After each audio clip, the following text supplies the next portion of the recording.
میرے آقا فرماتے فرمایا ساری کائنات کو اللہ نے یوں میرے سامنے یوں اکٹھا کر کے سامنے کر دیا بلند کر کے، وَأَنَا أَنظُرُ إِلَيْهَا میں ساری کائنات کو یوں دیکھ رہا ہوں كَأَنَّمَا أَنظُرُ إِلَىٰ كَفِّ هَذَا فرمایا جیسے کوئی بندہ اپنی ہتھیلی پر رئی کا دانہ دیکھتا ہے نا، فرمایا یوں میں ساری کائنات کو دیکھتا ہوں كَأَنِّي أَنظُرُ إِلَىٰ كَفِّ هَذَا فرمایا جیسے یہ ہتھیلی ہے نا، جیسے میں اس کو دیکھ رہا ہوں نا، میں اپنے ہر امتی کو کائنات کے ہر ذرے کو میں یوں دیکھتا ہوں۔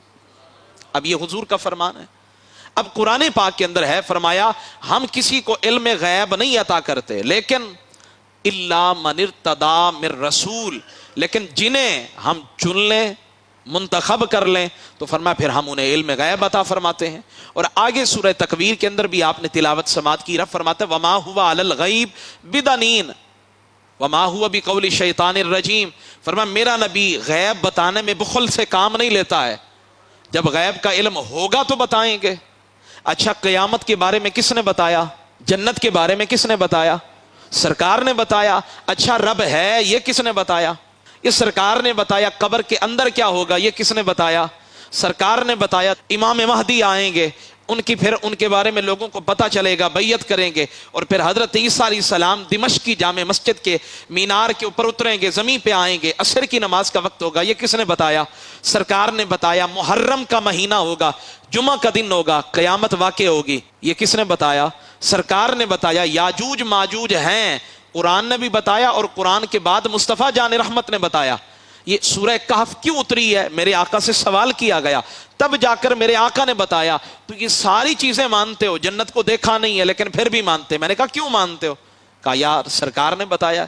میں نے کہا جبریل ہیں، ہم نے دیکھا نہیں ہے، حضور نے فرمایا، ہم نے مان لیا۔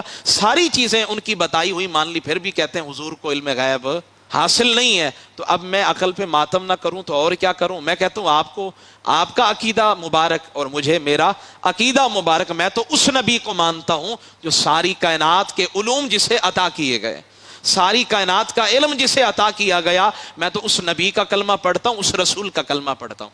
آگے انداز خطاب دیکھیں، جب ایک باپ اپنے بیٹے سے مخاطب ہوتا ہے نا، بلاتا ہے تو پھر اس کو بڑے پیارے نام سے بلاتا ہے، او فلانے، او میٹھے، او فلاں فلاں، پیارے انداز میں بلاتا ہے۔ تو اب اللہ نے اپنے حبیب کو، اپنے محبوب کو بلایا، مخاطب کیا تو فرمایا یا ایھا المزمل، اے گھونگٹ مارنے والے سونے نبی، گھونگٹ مارنے والے سونے نبی، چادر اوڑھنے والے سونے نبی، قم اللیل الا قلیلا، ہم نے کب کہا ہے کہ آپ جو ہے نا جی ساری رات نماز پڑھیں؟